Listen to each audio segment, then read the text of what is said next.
السلام عليكم ورحمة الله وبركاته. ازيكم يا حبايبي؟ عاملين ايه؟ يا رب تكونوا بخير.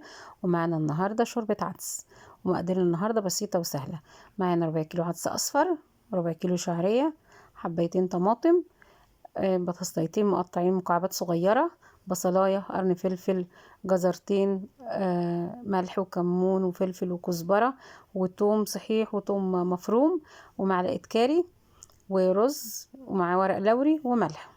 وعلى النار حلة فيها نضيف فيها العدس والجزر والبصل والطماطم والثوم، ونحطهم يتسبكوا مع بعض، ونصلي على الحبيب قلبك يطيب. اللهم صل وسلم وبارك عليك يا سيدي يا رسول الله.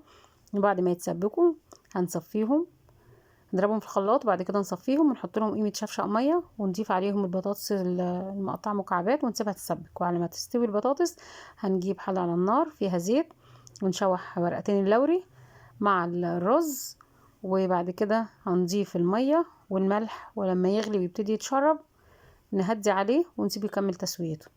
وبعد كده نكون حمرنا الشعرية ونضيفها على العدس، ونضيف البهارات بتاعتنا، الملح والكمون والكزبرة، لا الكزبرة لا اسفة، والفلفل الاسود والبهارات السبعة. وبعد كده على النار هنحط مادة دهنية، ونحط فص الثوم ونشوحه، واول ما يبتدي يدخل في الاصفرار هنضيف الكزبرة ومعلقة الكاري ونطشها على العدس. وبألف هنا، وما تنسناش في كومنت وسبسكرايب. والسلام عليكم ورحمة الله وبركاته.